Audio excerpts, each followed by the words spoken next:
Good morning, comic book fans. Welcome back to Comics in 5 Minutes. I'm your ever-loving host, Shorty, and we are number 2 now in the Ka-Pow Comics Best of 2022, and it's Animal Castle. It's brilliant. I've been wanting to talk about this one for a while. I did a review of it like when the first issue came out, and I loved it, and it's been on my list.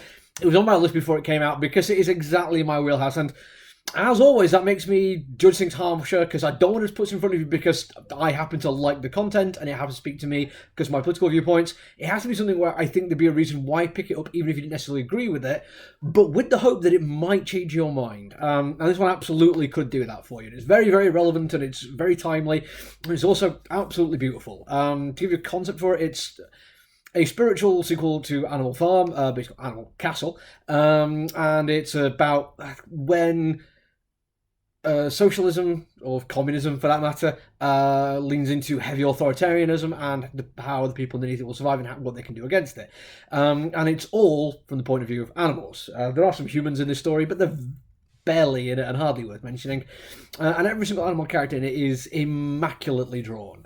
There is so much love and attention put into these ones. Even the bad guys in it, they still feel like they are drawn with love. Like there is a hope from the creators that these animals would not necessarily have to be as bad as they are. They weren't born bad. If you get what I mean? Like they're a victim of the society they are in, and they should be drawn with just as much care and attention to detail. And they are. They're so well done. All the detail on there that allows you to fully engage with them emotionally and empathetically, without ever really going for anything even close to anthropomorphization, I think is the word I'm trying to grab there. They are not wearing clothes. Unless they would anyway, they're not walking on their hind feet. They still talk to each other, and there's an occasional moment where there is a opposable thumb, which feels an odd one, but I can forgive it. But these are animals through and through, pure and beautiful and so adorable.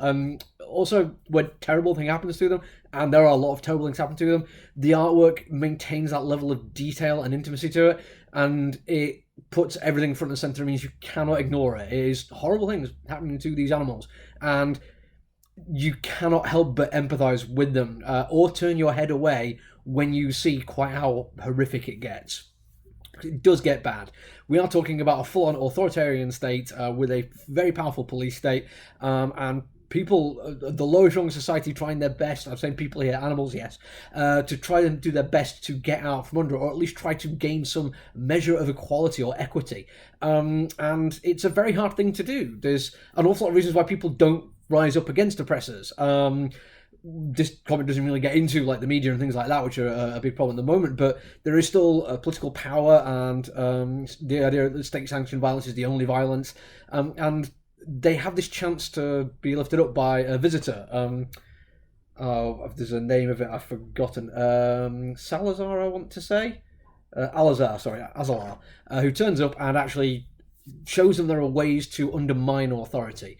Now, it's all done non-violently, which is okay. I mean, in this comic book, it works really quite nicely. It shows very effective ways using ridicule and industrial action to undermine authority. But it also raises some questions about whether or not violence against the state, which sanctions violence, can be seen as a valid protest, or if it's playing into what they expect of you and reinforcing their position. Because if you use violence against them, it gives them the excuse to use violence against you.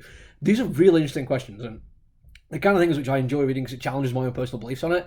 I've specifically mentioned, I think, already in one of my reviews this year, the book Babel, which does the same kind of thing. It really looks at what it means to try, when you're on the lower rung society, try to fight against the top. There is no easy answer. There is no simple switch you can flick. There is no one fully encompassing solution to all of it, because people are different and people want different things.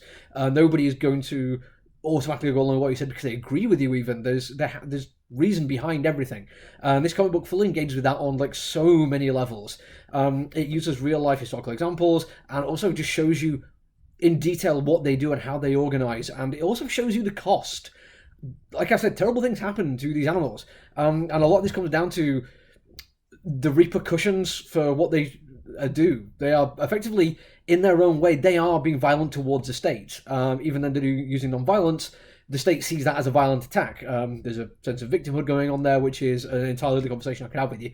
And as a result, the state does reciprocate and goes back to them with the full power of the state. And this book does not shy away from that. Like I said, when there is violence and death and uncomfortable things happen, you just have to accept it and engage with it. If you don't do, you're doing it, you're doing the story a disservice. It is also funny and heartwarming and lovable, and every single character is their own character, down to, again, the artwork of, like, different cats do look different, different ducks and chickens do look different, but then the voice they're given by is that Xavier or Javier? I'm not 100% sure. Let's call it Xavier. Xavier Dorison, with Felix Delip on the art, by the way. But yeah, Xavier puts such wonderful voices into their characters. They come across as being 100% authentic, and yeah, it's not the most naturalistic of dialogue, which is a thing that I do look for and I really like.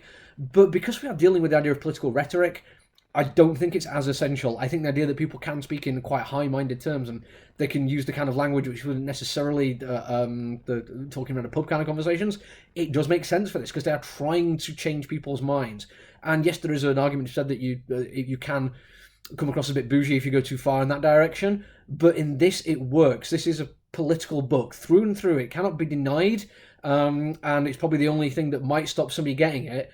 But if you're interested in this kind of thing with, like, the war in Ukraine, and authoritarian Russian stuff going on, and in our own shores, the huge amount of industrial action that we're seeing, like this very day, we're seeing more and more of this coming out, and how people are choosing to fight against authoritarianism, it's really important that we have different ways of looking at things. And that if we want to educate ourselves, we can do it by reading fiction. It doesn't have to be non-fiction. It doesn't have to be dry and clinical and academic. It can be entertaining, and it can be uplifting and heartwarming. It can be all of these things, and thankfully Animal Castle is amazing, it is beautiful, and it is everything I wanted it to be, which means there's only one more book that's come out this year that I liked more than that, and you'll have to wait until tomorrow to find out what that is. Make sure to like and subscribe, otherwise you will miss out on it. Until I see you all again, though, look after each other, everyone. Stay safe.